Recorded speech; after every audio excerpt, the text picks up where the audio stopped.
Good morning, everyone. Happy holidays, happy December. Welcome to the last investment and payment work group of the year. This is our 7th meeting. So I'm going to pull up my slides. And while I'm doing that, if you all wouldn't mind introducing yourself in the chat to let everybody know that you are here, that would be wonderful. And of course, as always, feel free to use the chat throughout our discussion today. Can you all see that okay? Okay. Yes. Great. So as I mentioned, today is our 7th meeting of the OHCA Investment and Payment Work Group. Appreciate you all joining this morning. Of course, joining me this morning are members of the OHCA team and our partners at Friedman Healthcare. And today on our agenda, we are going to begin with a few quick updates. We'll continue our discussion on measuring claims-based primary care spend. And then we'll start with, we'll wrap up with an overview of key decisions for setting a benchmark for primary care spend. Again, just a reminder of our format, and feel free to use the chat. We take note of all of your suggestions or questions in the chat, and if we don't address them in the meeting live, we use them afterwards to debrief and update and prepare for our next meeting. So getting to our other quick update is for our midpoint survey. We appreciate you all providing your feedback. We received feedback from 14 folks, and we really appreciate all the feedback. In addition to what kind of the few questions pulled out you see on the slide, we also got a fair amount of written feedback that we'll be using to incorporate and update our process moving forward in the new year. So we really appreciate all the feedback that you provided. Thanks very much for sharing that. And I think the kind of main things is we'll continue to look for ways that we can increase discussion and time for discussion, and then also make sure that we're providing materials in advance, if sooner than we have in the past, if possible. So thank you all for that feedback. So before we dive into our first agenda item, just wanted to provide a quick recap of where we are on the timeline. So we're in December here. We had a primary care subgroup in December.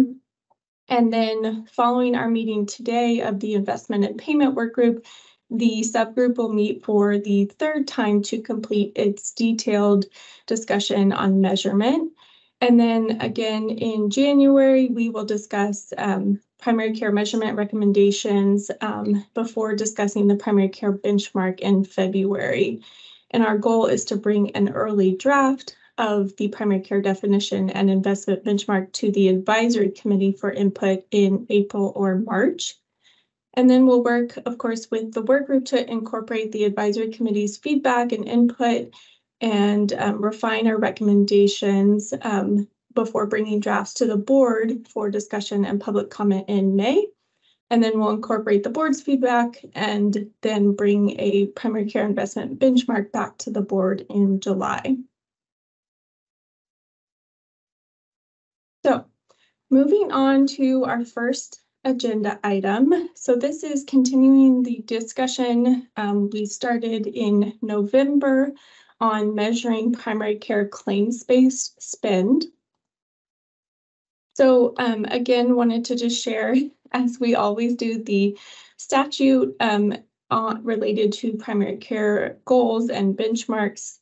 So generally, the statute states that the intention is improved outcomes for primary care, and it identifies that achieving those improved outcomes will result from a variety of things, including the use of primary care models, which involve person-centered and multidisciplinary teams, the integration of behavioral health services with primary care, the adoption of alternative payment models to support primary care, and population health goals, and then expanded access, reducing disparities, and a greater focus on addressing health-related social needs. So we are trying to kind of keep these these statutory requirements in mind as we discuss our primary care definition and goals, or definition and then eventually benchmark. So as we discussed previously, we think there are kind of 6 key questions or key decisions that we need to make in order to develop our definition for measuring primary care investment or primary care spend. So we introduced these at the November meeting, and today we're going to focus on questions 1 through 3 and present some draft recommendations or initial proposals to you all to get your feedback and reaction to these proposals, and to continue to revise and update. So moving into kind of how we can create this definition of primary care. So creating a clear definition of claims-based primary care for California is a really critical step to ensuring that the data we collect is comparable across data submitters. So this graphic shows 3 foundational steps to that work. And for each of these steps, the question essentially is, can the data submitter use the information on the claim to answer this question? So for provider type, there are what are known as taxonomy codes that define a provider's specialty. And then there are place of service codes on the claims that tell us where the care occurred. So did it occur in an emergency room or another setting? And then there are procedural codes. These are typically CPT codes that tell us what type of care was provided. So we've been thinking of these steps as a funnel or a series of filters. So first, we can isolate the care that was provided by primary care providers as defined by a set of taxonomy codes, and also considering potentially using payer designation of a primary care provider as well. And then and we'll talk more about kind of all of these decisions later. And then next we can filter by where the care was provided. So some of these may be more obvious than others. So, potentially emergency room visits are not considered primary care, whereas there are others that, we could look at a variety of ways, such as urgent care and care provided in retail clinics. And then the third step is whether the service was a primary care service. And using our funnel, we'll already have filtered by primary care providers and place of service. And but there are also reasons to limit by service type or care provided. And we'll discuss those today as well. So moving on to just a quick summary of our initial recommendations for measuring primary care investment. And again, we'll walk through these in more detail. So first, in terms of the taxonomy codes to define the set of providers, we are recommending a broad definition of providers to align with the statutory vision of team-based care. And then whether the definitions should be limited to certain places of service or where the care was provided. Again, here we're recommending a broad place of service to promote accessible and convenient primary care. And then the third question on whether to use a narrow or expanded set of services, we are recommending including an expanded set of services with some restrictions in order to provide a comprehensive view of primary care service and hopefully kind of minimize the impact of any inconsistencies with provider data. So this is kind of a preview of what we'll be walking through the rest of our meeting today. So I will turn it over to Mary Jo to get into a little bit more details. And then throughout This portion of the presentation, we will pause after each discussion or each kind of set of questions. So we'll have slides related to including a narrow or broad set of providers, and then we'll pause for discussion and feedback. So I will turn it over to Mary Jo. All right, good morning, everyone. Great to see you this morning. So the first piece that we want to talk about here is this idea of a primary care provider designation or PCP flag. So as Margaretta mentioned a few minutes ago, there's potentially an opportunity that instead of relying solely on taxonomy codes to identify primary care providers, we would also use potentially payer designations. So there's two types of these designations. One is used to assign members to a primary care provider, and there's another sort of flag used to demonstrate network adequacy. The benefit of incorporating payer designation is we don't always know how certain providers focus their clinical practice based on taxonomy alone. So for example, some providers have board certification and therefore are assigned taxonomy codes based on, let's say, internal medicine, which would be included, and gastroenterology, which would be excluded. Typically, definitions point to using the primary taxonomy for a provider, and this generally works, but it's not perfect. While incorporating provider designations may address some of these issues and data quality concerns, it's also imperfect. Payer designation data may vary in approach across payers. It may vary in timeliness and also in completeness. And of note, to our knowledge, no current definition uses payer designation to identify providers when measuring primary care claims-based spending. All right, Beth, I do see your hand. I think we're going to just pop through a couple of slides and then we'll open up to discussion. So if we go to the next slide, as we think through the best ways to identify providers, let's discuss which providers OHCA may want to include. By the way, we're going to put behavioral health providers and OBGYNs aside for now. We're going to be discussing those providers in more detail in the future. But here we've essentially broken the choices into two options: a narrow provider definition and a broad provider definition. And in a minute, we're going to discuss each of these options with more granularity and go sort of specialty by specialty. But at a high level, the narrow provider definition, while narrow, still really captures most primary care services. It includes providers such as family medicine, general practice, internal medicine, pediatrics, nurse practitioners, physician assistants, and federally qualified and rural health clinics. Nurses and other team members rarely bill for fee-for-service services independently of another primary care provider. So including them may not be necessary, but sometimes broader definitions do include them to signal their importance to the care team. Broader definitions also sometimes include physician subspecialties such as adult medicine.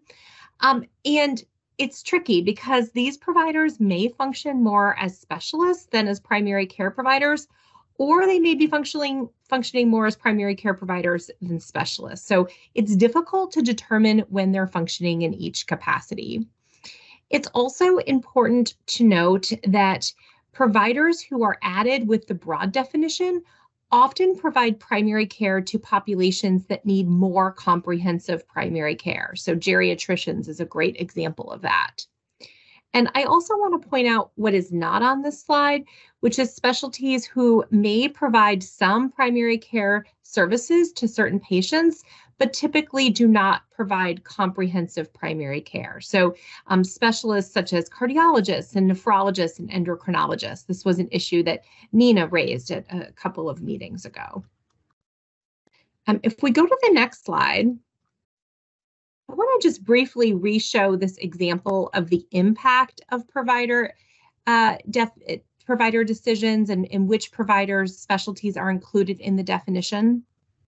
So in this example, primary care investment was 5.8% of total medical spend when the narrow provider definition was used.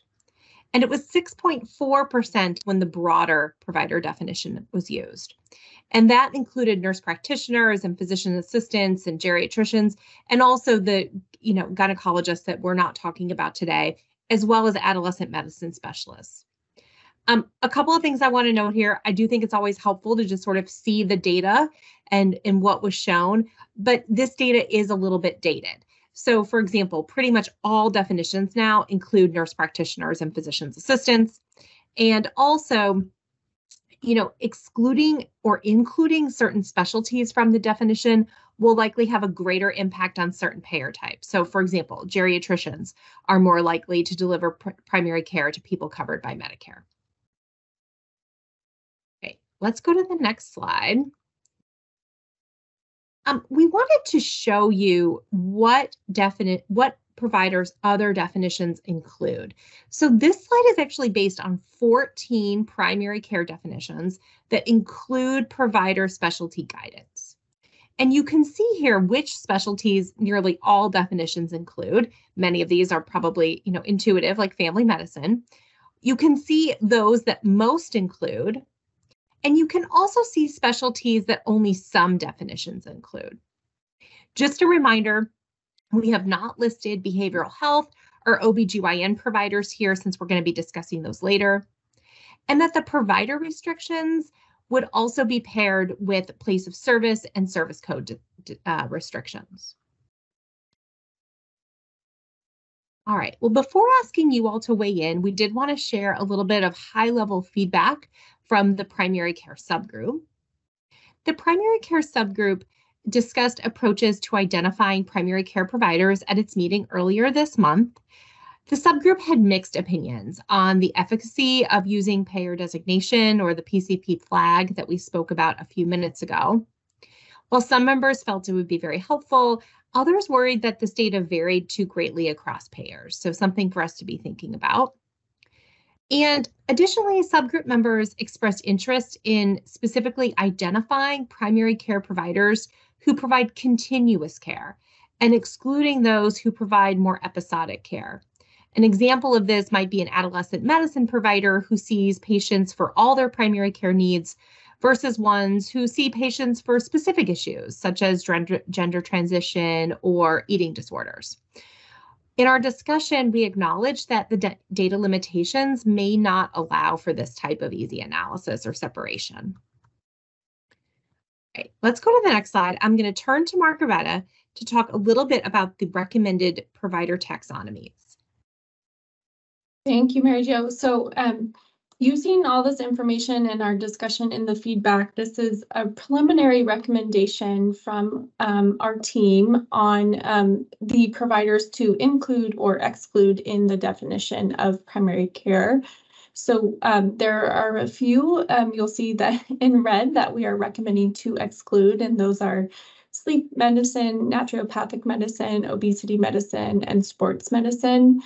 And this is essentially aligned with the guidance we see in the statute and some of the discussion we had in the primary care subgroup to be more inclusive and think more broadly about team-based care. So with this recommendation, we have lots of questions for you all. So we really want to get your feedback on whether the combination of provider taxonomy and payer primary care provider designation, or a PCP flag, would be feasible for data submitters to implement. And then thinking about kind of the quality, availability, and or consistency of that designation, would that be helpful to include in our definition? And then looking back at the list on the prior slide, are there any recommended included provider taxonomies that you would recommend excluding? And then alternatively, are there any excluded provider taxonomies that you would recommend including? And I know Beth has had her hand up for a while, so I will jump to Beth first, and then we'll go down the list. Beth Capel, Health Access. and this is an important and rich discussion that I'm looking forward to. Back on slide 11, the issue of payer designation. To our sorrow, we know that provider directories and network information are highly inaccurate in this state. There are a series of studies which we can share that find that most commercial plans are 25 to 30, have provider directories that are 25 to 30% inaccurate, and one was 80% inaccurate. At which point, it's like random error if you actually get a provider. We are, and we, along with the health plans and others, are in the midst of a discussion about how to improve the accuracy of provider directories and change the law in this respect. But I do think that it gives me a lot of pause at the moment. And by the way, California's had law requiring accurate provider directories since 2015. So it does give me a lot of pause to rely on payer designation. So I wanted to flag that at the beginning of the conversation. And so, but look forward to the discussion about which providers should be included as primary care, because it's an important one. Thank you. Thanks, Beth. And just going down my list, it looks like Mohit, your hand is raised next. Yeah, Beth, first of all, the provider directory issue is obviously near and dear to my heart for the last 7 years or so, as we've been trying to work on this issue in various capacities. And, one of the things there is the directory can only be as good as the information we receive to put into it. So I just wanted to put that on the table. We are unable to actually get the right data. When we are unable to get the right data, it's very hard for us to be able to populate that even into a live directory on our websites. So that's one area that we continue to work on with all of our provider partners across the state. Mohit, just to be clear, we've had a lot of those conversations with your lobbying counterparts and are thinking through the implications. Yeah, absolutely. And we're happy to work with you as we figure this out together. I think it behooves us both in this instance as well as in the entire data exchange framework configuration that we're about to build out, that the right information goes to the right providers as well. So there's many reasons to have an accurate provider directory. But on the issue specifically of the kind of the taxonomy, one of the things that I saw Bill already raise is this the same as the DMHC definition? And, there's also work happening and I don't want to put Crystal and others on the spot, but CQC does a lot of primary care focused work, as does the IHA, has APIC and other efforts in primary care. My consideration here, just to put on the table, is can we have some level of consistency for all of the investments that have already been made across the state in defining, refining, and paying for primary care across so many different lines of business, so that we have something consistent across all lines of business that can be used as the driver here. So again, not to put people on the spot, but where do those definitions come in and how do they fit with DMHC versus anything else we might want to create out of whole cloth? Yeah, good flag, Mohit. And we are following up with DMHC about the definition of primary care provider used in network adequacy or timely access to care evaluations. So that is something we're definitely following up with and want to look at how those overlap. I think one maybe just initial flag, and this is for discussion for the group, is we're thinking about potentially being more inclusive in terms of including, like clinical nurse specialists in our definition, which may not align with some other definitions. So I think it's a question of, how inclusive and or focused on more of that broader team-based primary care effort versus focusing strictly on primary care physicians. So that's definitely a question for the group and something we are following up on. And I think, Kevin, did you want to jump in? Yeah, please. So folks, if you'll indulge me, I actually want to speak to several of the issues before us here. So sorry if I go on a bit, but I want to do a few, and then I'll like to come back to a few points in succession. So one is a bigger picture about what we're doing here is, as you've shown, Mary Jo, most states tend to have narrow and broad definitions, and as well as a lot of the national reports. So often there are two definitions and two then numbers for primary care spend that are in reports, with one maybe being highlighted.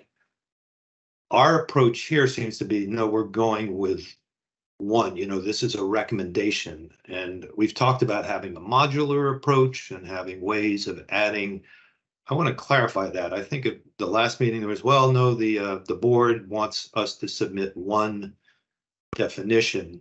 Maybe I misinterpreted it, but I want to clarify that, because I'm very uncomfortable like voting on, which should be recommended, because I'm going to always come back to, I think we need a core kind of narrow definition that we can agree on is really the, kind of the basic definition of what we really consider the core of primary care, and then the potential to say there's some expanded clinicians or services that could amplify that. So maybe to just stop there, Margarita, could you just clarify, what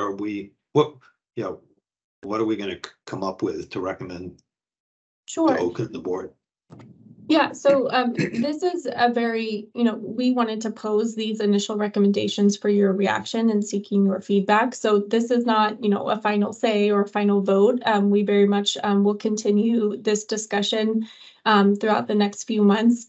In terms of, as Kevin mentioned, we could think about a modular definition of primary care. So maybe potentially a narrow definition and a broad definition, and using both. And that's something very much we could do. So, Kevin, I don't think anything permits us from proposing something like that to the advisory committee and the board. So I would certainly recommend that, and I think then Okay. I would encourage us to frame these discussions as,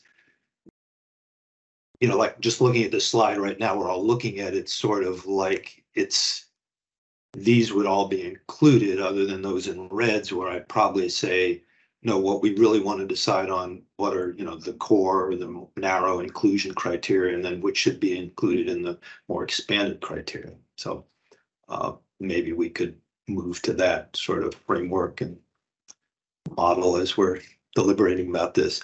Then specifically about the two issues about the network sort of credentialing by health plans of clinicians who serve as primary care clinicians. I mean, I totally hear you, Beth.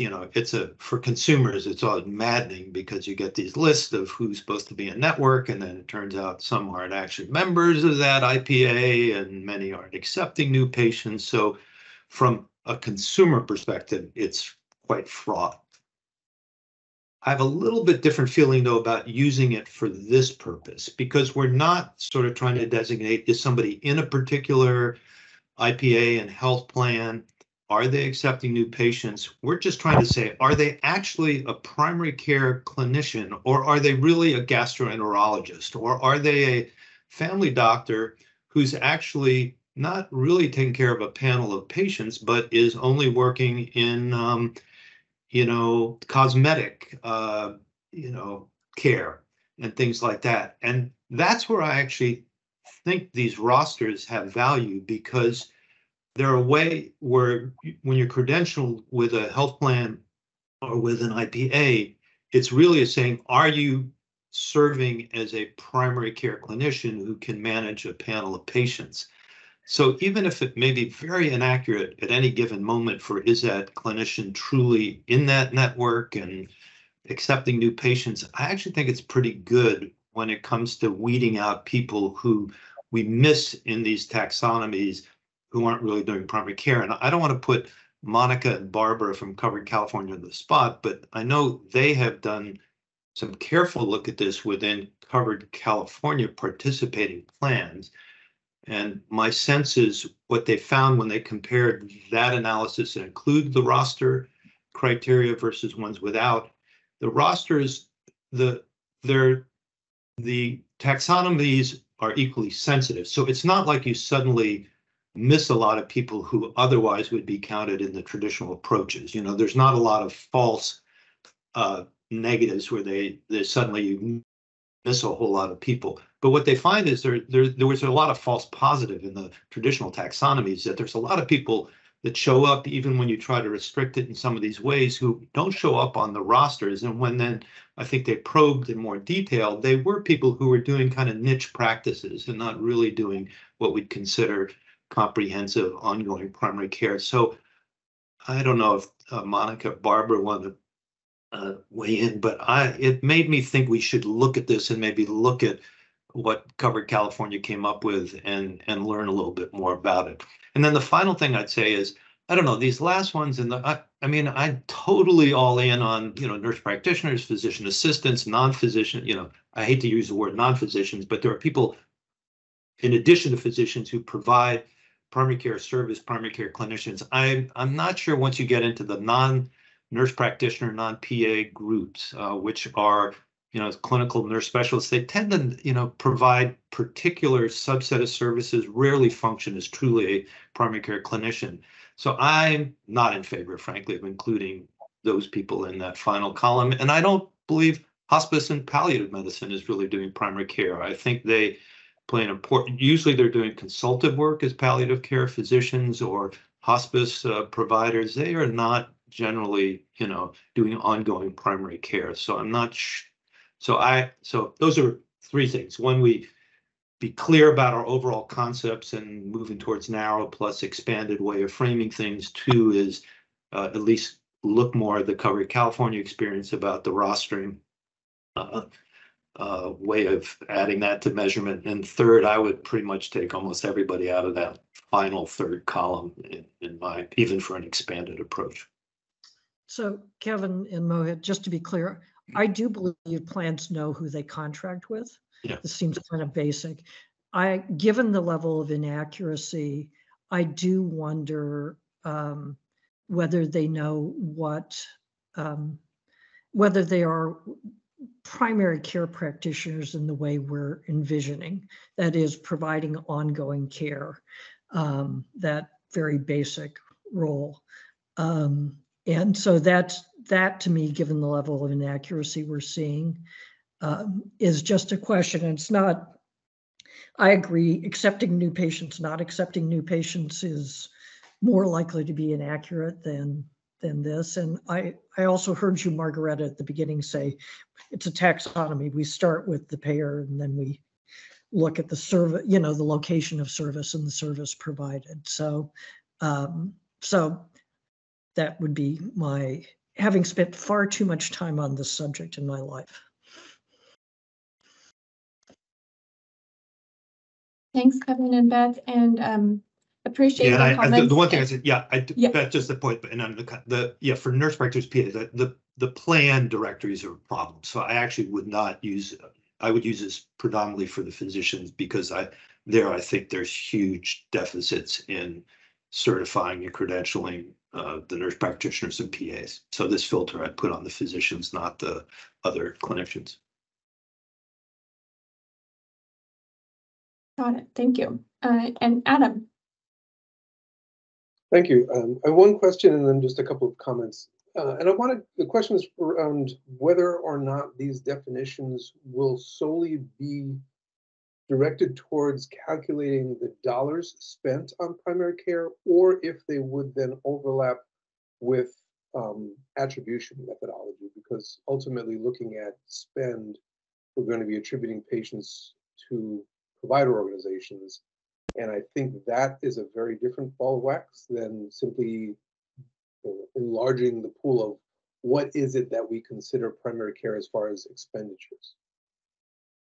Sure. So I can speak to that at a high level and maybe we can follow up on that. But we are looking at primary care spend or primary care investment as a % of the total healthcare expenditures that OHCA is collecting overall for measuring total healthcare spending and setting spending growth targets.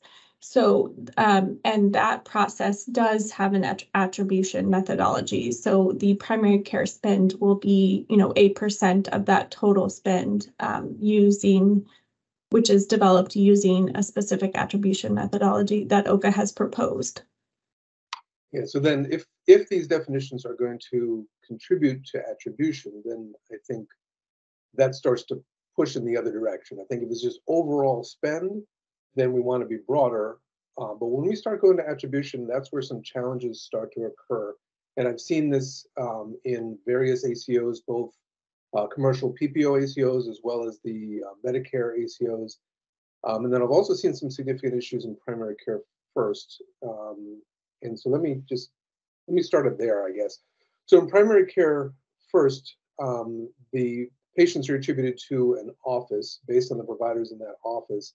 And then any patient seen by a provider externally that is a primary care provider and provides primary care services is considered leakage. And there has been an uproar ever since they kicked off primary care first, because the average amount of leakage in those offices is in the 30 to 35% range. And when those organizations have looked at the data to figure out, these patients are ours, they're coming to us, I don't know how there could be that much leakage. A fair amount of that is the nurse practitioner leakage, where those nurse practitioners are actually not primary care nurse practitioners. Pardon the dog.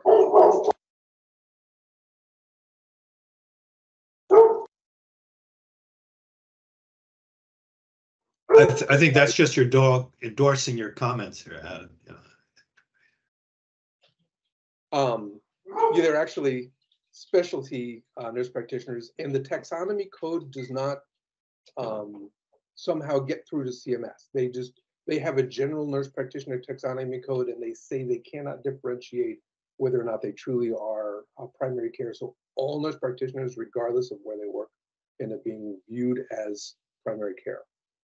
On the other hand, physician assistants generally they have to work under the license of a physician. There should be some association there, but the sub-taxonomy codes under PAs, there are only two. Actually, nurse practitioners have a huge list of different sub-taxonomies, whereas PAs are either medical or surgical, and there are a broad number of medical specialties that really are not primary care where you can have a PA there.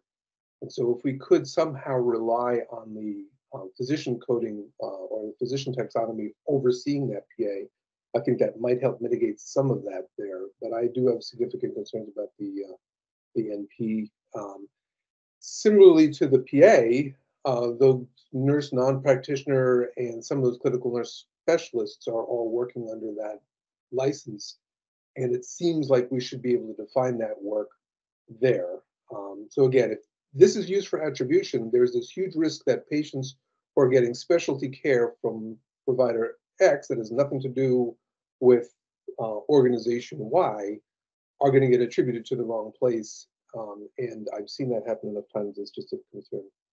I also want to agree with Kevin on the hospice and palliative care, although I want to split the two if it's possible. In general, palliative care medicine is a specialty where they don't typically take over the complete care of the patient. The primary care, the specialists, they continue to do their work, and palliative care is really focused on palliation. Whereas more typically, but not always, on the hospice side, the hospice agency and the physician under hospice takes over all of the care. It's not 100%, but it's a lot closer in that split. So if it's possible to split those two, then I would recommend that. I'll stop talking. Thank you, Adam. We can definitely follow up on the attribution question and think through how that interacts, and come back in our next work group and talk about that more. Catherine.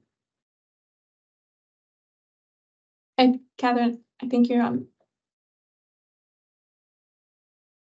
Thank you. I wanted to go back to slide 9 and make sure we all have a common understanding of that. Because I know as I think through how narrow versus broad we ought to be, it's in this context. So my understanding was this was a stacked set of expectations, not an independent assortment of expectations.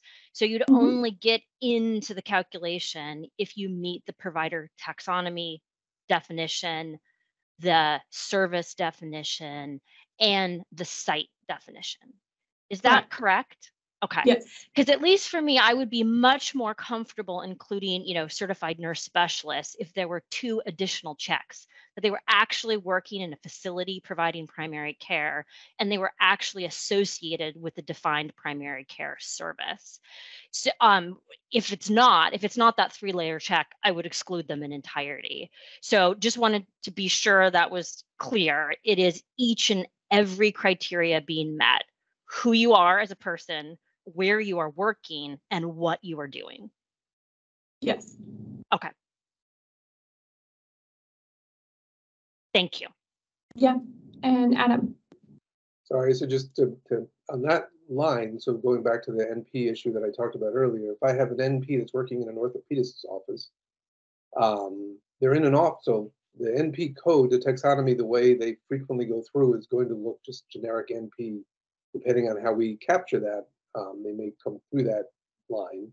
And then subsequently, they're in an office setting, so that would match too, and they're providing E&M services, which are primary care services, even though they're focused on something. The CPT codes unfortunately don't specify what they're addressing, what needs they're addressing, and differentiate. So that would still flow through, even though they're an NP in an orthopedic office, as an example.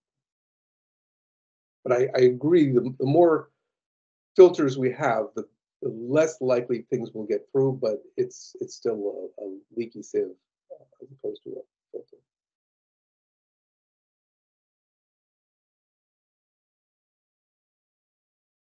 Thank you. Yeah, really appreciate all the feedback. I think just sorry, and I'm gonna scroll.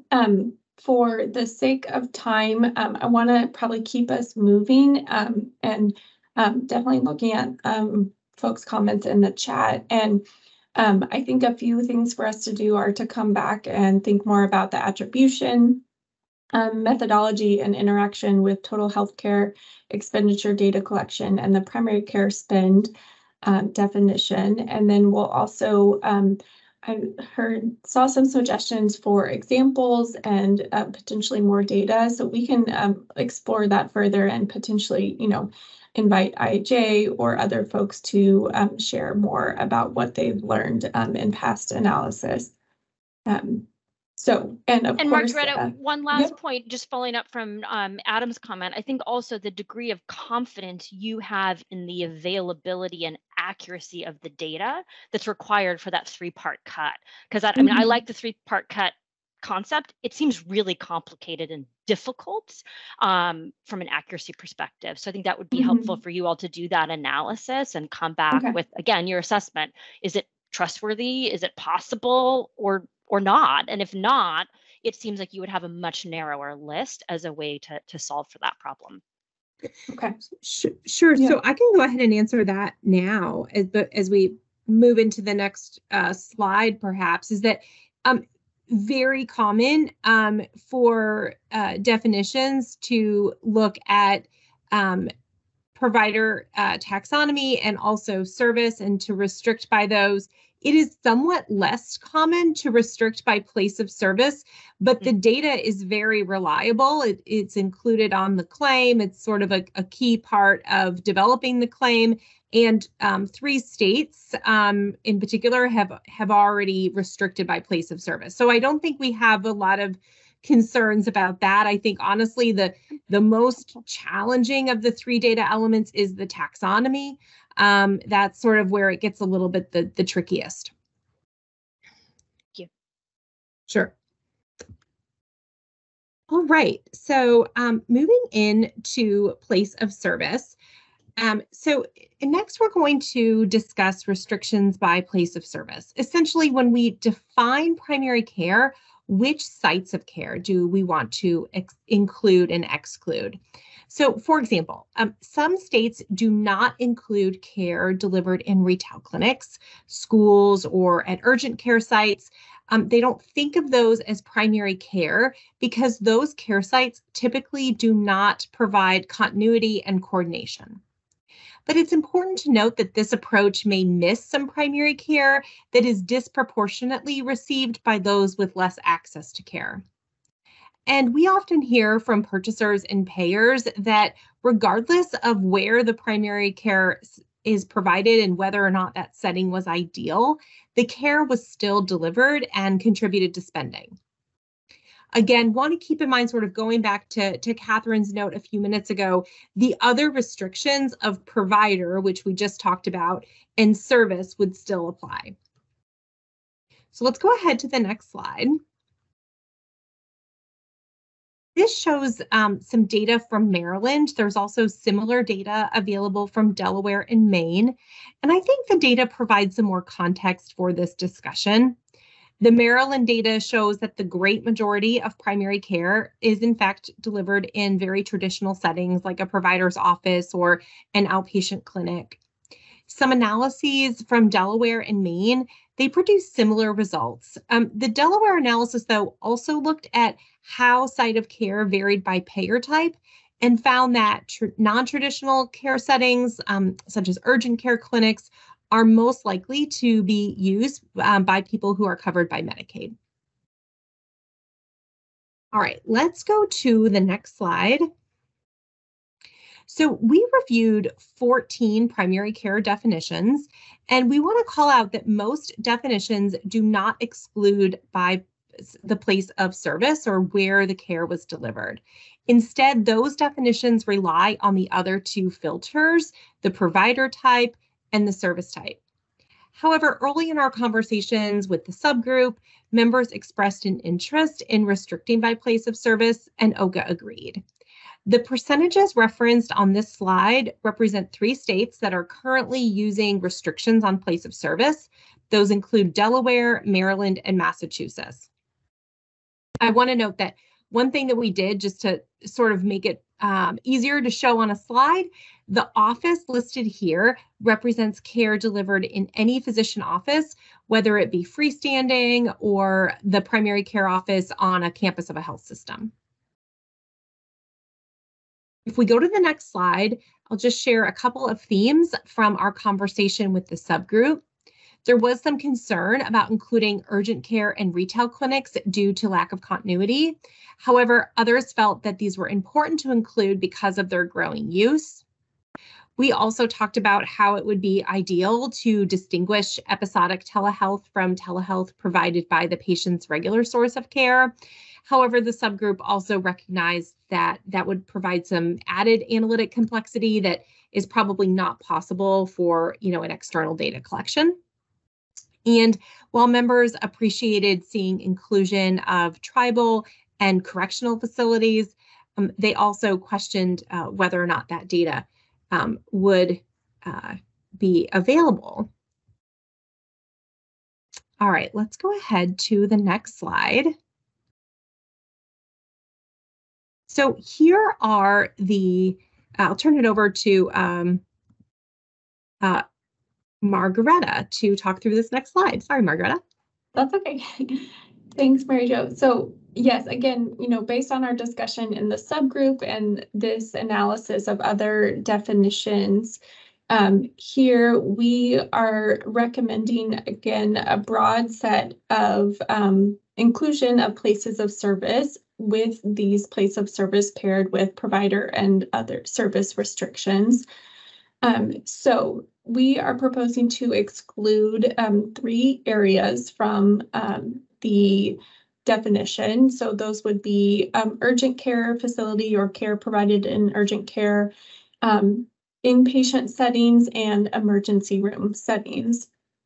And want to especially get your reaction to the kind of the distinction we're making between retail and urgent care. So based on internal discussion and discussion with a few folks, what we found is that, retail care is often used in place of or to have primary care services for patients who may have trouble accessing those types of services.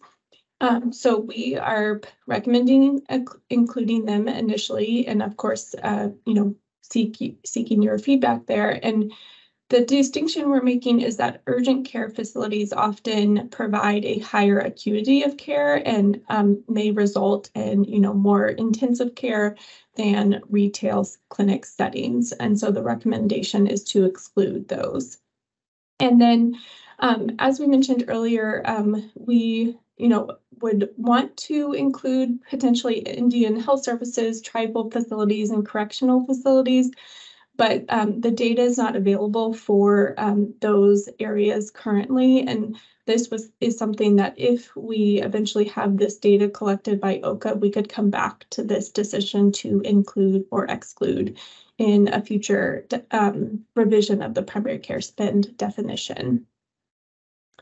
So again, here we have several questions for you for discussion. So do you agree with excluding care provided at certain places of services? Are there any that we are recommending including that you would suggest excluding? And then alternatively, are there any that we're recommending excluding that you would like to include? And I will bring us back to this slide and open it up for suggestions, questions, discussion.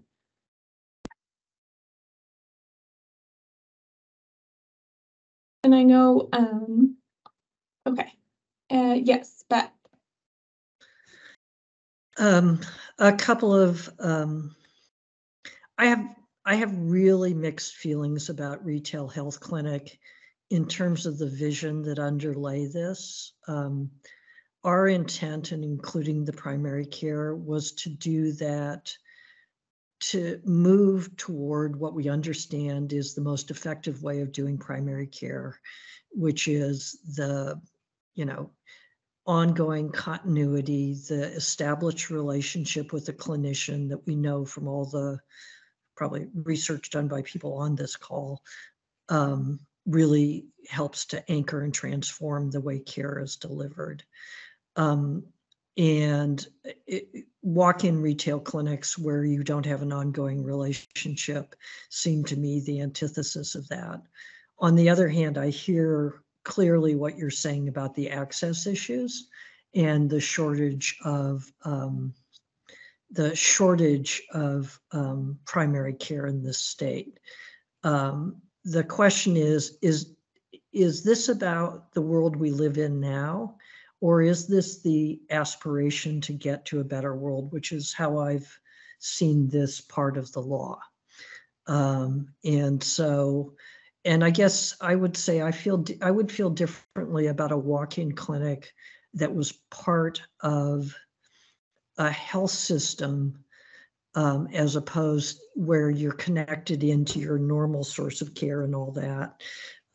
Where they say to you afterwards, go and see Dr. So-and-so, as opposed to one that's at Walgreens, which I don't mean to besmirch any particular pharmacy chain, just that's disconnected from usual source of care.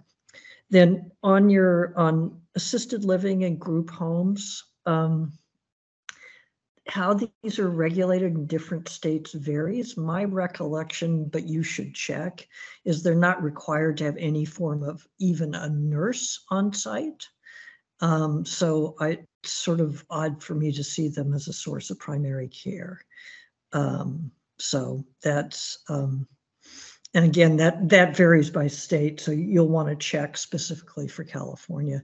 It is certainly true that homeless shelters, and if mobile units means mobile vans or street medicine, then yeah, they are providing care. So I just make those distinctions. Thank you. Thanks, Beth. That's definitely a good flag. And we also discussed the question of assisted living and group homes in the subgroup. And I think the point that we discussed was that those are often a home for folks that live there. So if we are including home, then we should also include those areas. But we'll definitely follow up and check that. Yeah, DSS can tell you what the state requirements are. So, Okay. And I will, I mean, there are assisted living facilities that provide nursing care. My grandfather was in one of them, but I don't think they're required to. So that's the distinction. Okay. Thanks. And Joe, I see your hand. Yeah, thank you. Joe Castiglione, Blue Shield of California. In general, want to agree with some of the comments that Beth made, in particular, recognizing the tension around the retail health clinic. I think in general, we're not supportive of including retail health clinics, but also recognize the tension, that you all recognize around issues with access. I'm curious if there's any evidence to suggest that including retail health clinics has an impact on health equity. Is there any evidence out there, like on the national scale, that we might be able to look to help justify this inclusion? I think in the some include column, there are a number of sort of sites there that you could see having an impact on access and health equity. And so I think, support of what we see there, but would just encourage us to look for some national evidence on that retail health clinic and seeing if it really does have an impact on access and for which populations, particularly those who may not, traditionally have great access. Thanks. Mary Jo, did you want to respond to that, or? I would just say that, there was some initial work in Delaware that identified that there was greater use of retail health clinics by those who were covered by Medicaid than those who were covered by commercial payers there. But that's certainly something that we can look into to see if there's other evidence to substantiate that beyond that one study. And Mohit. Mohit, I think you're on mute. Talking away to no one. So first of all, agree with a lot of the comments that have been made around, looking realistically at where people actually get service.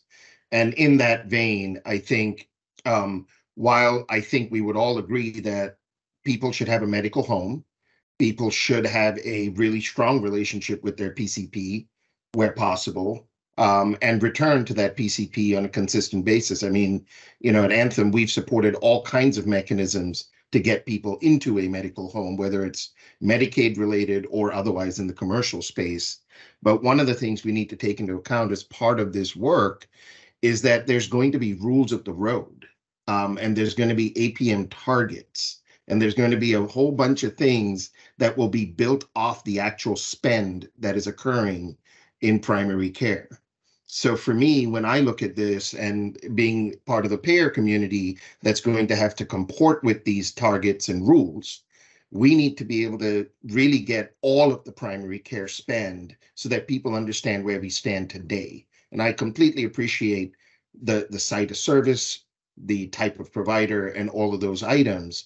But really, if you look at what Medicaid is doing right now, and I mentioned this in the text string, but what Medicaid has done with the new targeted rate increase, Medi-Cal has done with the new targeted rate increase very directly, is that they're looking at the codes. They're looking at 838 codes that will have to be paid at 87.5% of the CMS Medicare fee schedule. So as a result, that tells you that's what Medicaid in California considers primary care. So we need to start thinking about, while I understand the point of service and everything else that's involved, what are the codes that are actually delivering the service and are being paid for? Because that will give us the complete picture of the total spend in any given company, any given geography, region, etc., thereby allowing us to push for those PCP structures to become stronger in those areas that need it most. So from an equity lens, we want to be able to make the argument that we looked at primary care spend, we see pockets where it's not being done right, and places where it should be improved in general, and we are able to focus APM efforts, further push into that idea of getting people a medical home in those geographies across the state that really need it. So I'm just making the point that I appreciate the taxonomy and I appreciate the site of service. But even as an example, even in our Medi-Cal teams right now, we're trying to meet people where they are. If somebody wants to do a primary care visit on their phone, and it's in a secure app, we want to be able to give people that option, because they might only have 10 minutes to do that visit in a very busy work schedule in terms of equity. So let's think about all aspects of this.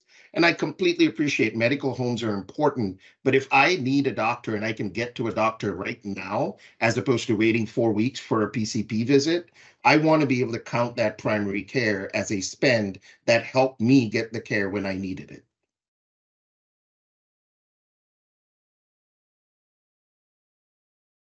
Thanks, Mohit. Appreciate those considerations. And I think that's really part of the tension we're working through is, is it current state of primary care and where folks are getting care now versus a future vision of primary care.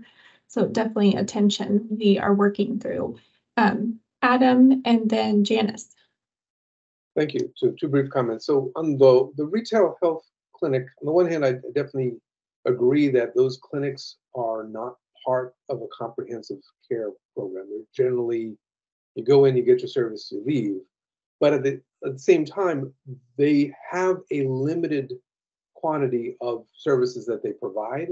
And all of those lists that I've seen are things that are provided in the primary care office. And so that in itself ends up being a filter to say those are primary care services. Maybe ideally we would like to see a team surrounding and supporting ongoing care, but it is access for people that don't feel they need to have that kind of relationship yet, or don't have access to it, either because there aren't physicians in the community that are willing and able to see them, or they don't have adequate coverage to afford going to a primary care physician, and they end up going to these walk-ins. So I think in a way it does end up being an appropriate filter to include it, because those services generally are only primary care type services, even though they're not coordinated.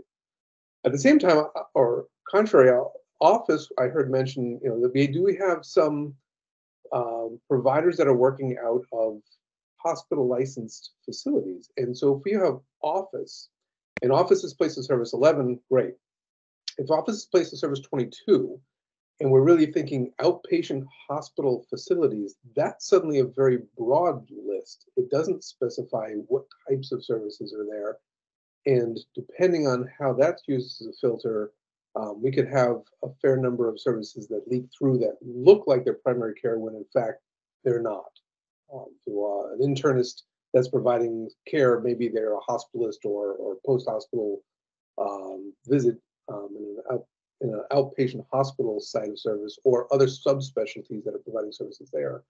Again, they might be an internist with a subspecialization in pulmonology, seeing a patient in a hospital-based clinic and doing E&M codes. It's going to look like primary care when it's really not. So I'm concerned about that being a filter, or not working well as a filter. Thanks, Adam. We can come back to that. I want to make sure to get to other folks. Janice, and then Sarah. Thank you. I know that we're sort of going back and forth between the slide that we're on now and other topics. In terms of the mention earlier about the Medi-Cal targeted rate increases, many of those codes are certainly primary care. Some of those codes, though, are used for things that are not primary care as well. And so what we learned in that situation, we were concerned that the taxonomy information might not be complete or accurate enough to rely upon entirely to only pay primary care providers the increased rates, and wanted to make sure that primary care providers were not ever accidentally excluded because the taxonomy information was not accurate. And working through that process with the department, they have come to a place where they are not going to be using the taxonomy information, at least for 2024, because it was going to create a situation where some folks who were eligible might not receive the increased base rate payments that they would be entitled to because of a lack of completeness or accuracy that taxonomy information. But certainly what we see there are codes that can be used in different settings and by different providers that at the end of the day are primary care.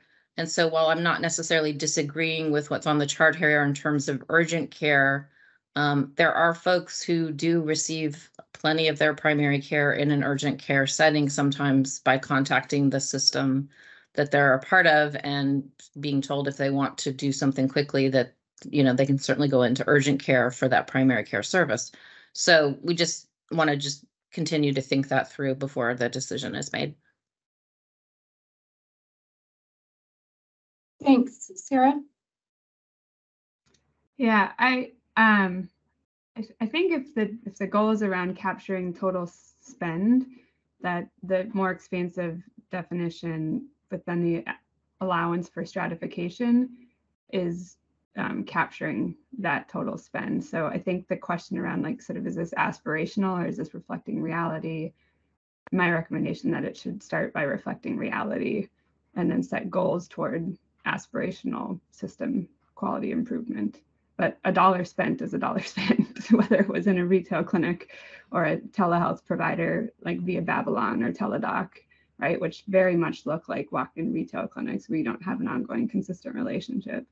And as a consumer, they're often a really good choice. Yeah, it's a tough question. Thanks, Sarah. Pallav?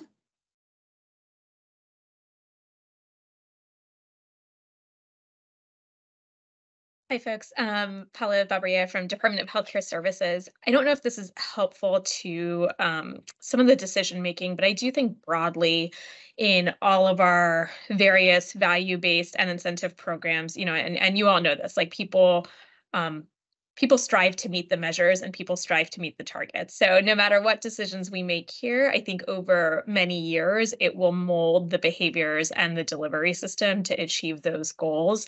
And that's what we've seen in all of our programs. And that sometimes is a positive thing and that sometimes has unintended consequences. And so I to the earlier comments about, you know, are we striving for future state? Are we striving to accurately, you know, capture current state? I will say that experience tells us that the decisions we make here is the system we will build, whether that exists today or in the future. And I think keeping that in mind may help us just be more thoughtful in our decision making.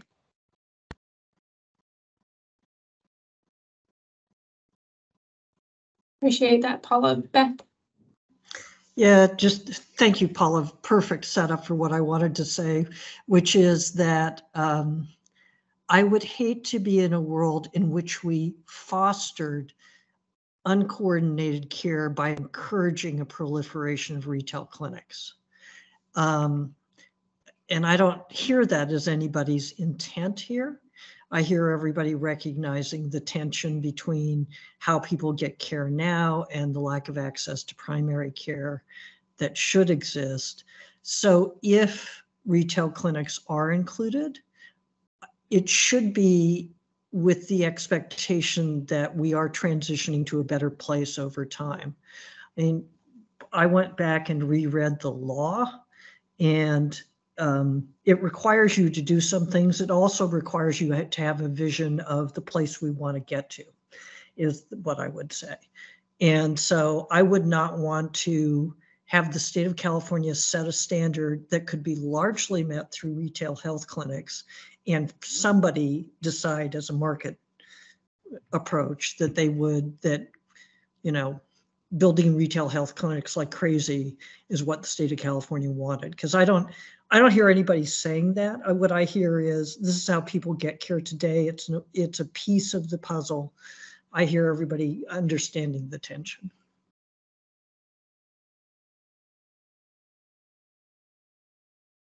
Yeah, I think that's really well said, Paul and Beth, and it's definitely part of the tension. And I think I saw a flag to come back to our definition and vision for primary care, which is essentially the California Quality Collaborative vision of primary care. So we can make sure to redistribute that and also come back to that in our next conversation.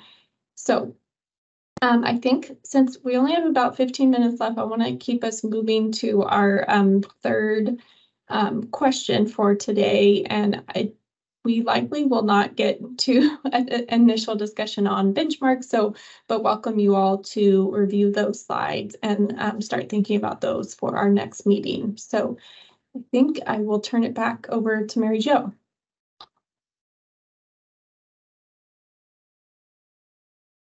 Mary Jo, you're on mute. Oh, sorry. So our final question, at least for this series of questions today, is whether or not to include a narrow set of services, an expanded set of services, or all services if they are performed by a primary care provider. And so I'm going to walk through these quickly as we've looked at them before. So the narrow option often supports comparability across states, but it is a less comprehensive view of primary care. Conversely, the expanded set better reflects a more comprehensive view of primary care, but it sacrifices a little bit of the ability to compare apples to apples across payer types. And including all services is less common. It depends on being very clear about which providers are designated as primary care providers. And it also could essentially lead to a deterrent to new investment, since this option could potentially set a very high baseline for spending. All right, so let's go ahead to our next slide. So here, this is another example. We do like showing these examples from the data. This is an example from Nicesco's work in New England. The graph on the left with the darker bars shows the per member per month primary care payments by payer type using an expanded set of services designated as primary care. The graph on the right shows per member per month payments using all services delivered by a primary care provider. So neither of these definitions are narrow. These are both sort of expanded or all. And as you can expect, because more services are included, the level of payments using the all services definition is naturally higher. We also see greater variation across payers on the right side. And this is likely because of differences in the service mix across payers, which is driven in part by different population profiles across the payer types. Also, as we've talked about today, the provider data can be a little bit messy. So when we limit to primary care providers as defined by their primary taxonomy, we know that some physicians who are actually practicing as specialists sneak in. And so as we discussed earlier, you could have that gastroenterologist who's also board certified in internal medicine. So when we limit by the services, that gives us sort of another check on those provider data challenges. Let's go to the next slide and look at which services other definitions include. So this slide shows which services are included in other primary care definitions. Please note that the percentages are based on those with service restrictions. There are a few of the definitions that include all services, and so those are not in the denominator here. We also want to note that the other filters that we've talked about today, so the provider filters and the place of service filters, would apply as well. So as you can see, some services are included in nearly every definition, and they're the services that you would expect. The office visits, administering immunizations, care management, health risk assessments, advanced care planning. There's a few others that most include. Several of these refer to more team-based care, including conferencing across members of a care team, or payments to primary care providers to support effective e-consults with specialists. There are also some services that are less frequently included, such as minor tests and procedures, labs, group visits, and remote patient monitoring. And a note about the immunizations that is listed in this column versus in the first column. So this one refers to the immunization product, not the immunization administration, which is in the first column. All right, let's go to the next slide and we'll talk a little bit about some themes that we heard from the subgroup. First, and this is sort of going back to Dr. Grumbach's comments earlier in the day, several members did express an interest in a modular approach that would allow them to better understand frequency in various service types. We can certainly talk more about that. We also talked about how some of this analysis could occur through the Healthcare Payments Data Program, in addition to having potentially a modular definition. Several members shared an interest in a definition that included a very comprehensive view of primary care, essentially including as many services as possible, provided that they were rendered by primary care providers.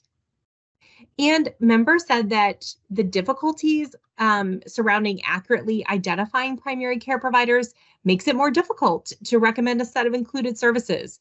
Essentially, they felt that if the provider data were perfect, they would want to probably include all services that were rendered by primary care providers. But in the absence of perfect provider data, some felt narrowing may be helpful to focus in on true primary care spend. I'm going to turn it back over to Margaretta to look at the initial draft of recommended services. Thanks, Mary Jo. And again, here, based on this discussion and analysis, we are preliminary recommending essentially a very broad definition of services. So including a broad set of services that reflect what we think of as team-based care, and also encourage primary care providers to perform services to the fullest extent of their ability. And again, noting here that we are proposing to exclude the immunization product, not immunization administration, which is included in that left-hand column. So again, we have several questions for your consideration and discussion. So thinking about the included services, are there any you would recommend us excluding? And then any categories that are not listed that you would like to discuss? And then the question of the exclusion is, do you agree with the rationale for excluding immunization products? So I will go back to our last slide. So you have this to look at. So thoughts on this set of recommended services?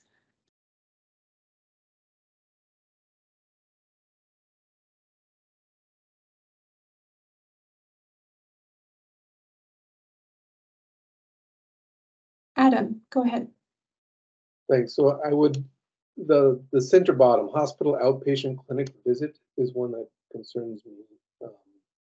Just for what I mentioned earlier. It's just such a broad category and risks bringing in things that clearly are not primary care related. At the same time, top right corner, I agree. I think a lot of the services that you see there are really performed by primary care physicians, but depending on the incentives, some primary care physicians will be referring out more quickly, and as we incentivize more broad service population-based primary care, there might be an expansion in those types of services that are provided, and that would include those types of things that are listed. So I'm supportive of having those in.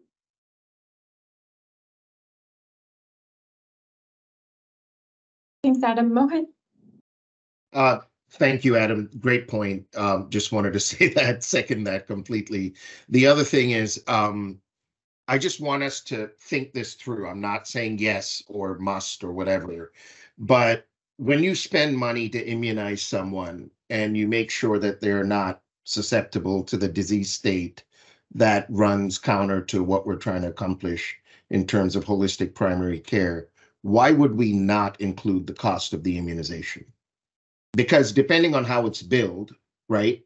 Depending on how it's billed, it either comes in through the PCP office or through the retail clinic, or through the pharmacist, and is still paid, in order to make sure that that whole packet of services is paid for, including administration. So just trying to put that out there. Mary Jo, do you want to? Sure, I can talk a little bit about the rationale that other states have used for deciding to exclude what is the product. So again, just reinforcing the service of actually performing the immunization is included. That's under that first column. But most states exclude what is actually sort of in the vial, or the immunization product itself. And that's because it's viewed as a pass-through. So essentially, let's say that you had a provider that was also distributing certain medications from their office, and people were paying for those. We wouldn't include those as primary care spend because essentially it's just a pass-through. And that's why immunizations, at least the actual product, are historically excluded. Yeah, but just in the terms of the overall spend in the healthcare system, providing someone with an immunization, the actual stuff in the vial, technically is preventing, accretive costs over time because you're keeping them safe and healthy. So I'm just, again, I understand what you're saying about other states, but to me, wouldn't that be preventive care? And that would fall under primary care because there's a preventive care service bundle. Maybe one way to look at it, and you all can chime in on this, is, if we're including services as, chronic care management, would we also include the prescriptions that go along with chronic care management? So that's a little bit of an analogy to me is, are we including prescriptions and immunization products versus are we including the services to provide that care? Yeah, I totally agree. And I appreciate that, Beth. I see you're blinking. But, when I think about this, one of the critical pieces that OHCA does not address in general and OHCA does not address is prescription drug costs. And we know that they form, a part of what is spent in the state of California, but, they are not a category of service, if you will, that is included in all of these discussions. So this would be one way of actually saying if a vaccine costs 20 times what we would expect it to cost, that's going to be counted in primary care, or we have to address the fact that the vaccine costs 20 times what we would expect it to cost as a state in terms of what we're trying to accomplish. But again, sorry, I don't want to muddy the water, just putting it out there because we're missing that component. So two things, Mohit, since the reason OHCA does not address prescription drug spending is because the US Constitution bans the most effective thing we could do because of the Interstate Commerce Clause. So if I could, I would. So just to be clear about that. Second, with respect to immunizations, my recollection of the evolution on this is that immunizations were, and Bill Barcelona will correct me if I get it wrong, there was an era when immunizations were often bundled into capitation payments to physician organizations, and they got carved out because of the cost. And and particularly for pediatricians, it got very burdensome. I do think we have 20 or 30 years experience on that sort of thing. It's evolved over time. Clearly, we want people to get immunized. I think everybody on this call would agree with that, and want to encourage that. So that's a different conversation.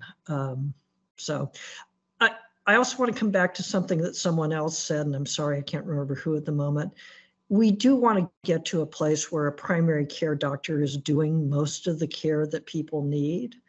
That's not very that's to manage, the stuff that I assume is encompassed under minor procedures when they don't think something really bad is going on, like maybe it's cancer or something. So, I mean, that's the world we're trying to get to, where primary care serves that primary role. So just as we think about this, thank you. Yeah, thanks, Beth. Adam? I wanted to comment briefly on the immunization thing. I've been vacillating between the two thoughts, and I guess we should, even though we can't control the spend on pharmaceuticals, they're a huge contributor to the cost of care, and those should be reported. And where those immunizations fall, if our intent is to measure increased utilization of primary care services, and there's the potential that a new immunization gets approved tomorrow and it's $10,000 a shot, it will look like we suddenly really increased our spend on primary care services and did a fantastic job, when in fact it was just a new expensive medication. It's not a positive in a way, depending on what disease it's preventing. And so if the intent is to see where the dollars are going to value primary care services, I think including the immunization product could skew the results. But I do believe that the pharmaceutical spend needs to be reported, even if we can't control it. Yeah, and Monica just flagged in the chat exactly what I was thinking. We can use, the healthcare payments database or other analysis to complement the primary care spending analysis and benchmark.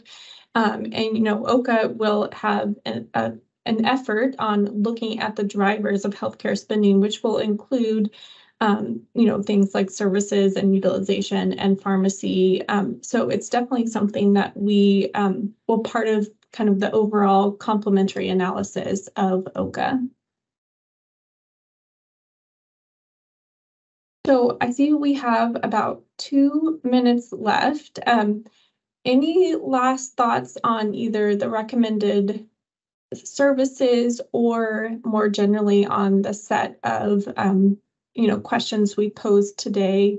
I know we have several follow-ups, including kind of more diving into more discussion on a modular definition, ways we could kind of split the definition to potentially include a more narrow and broad set of primary care. And then also some kind of analysis and more additional examples. Any other last thoughts or recommended next steps?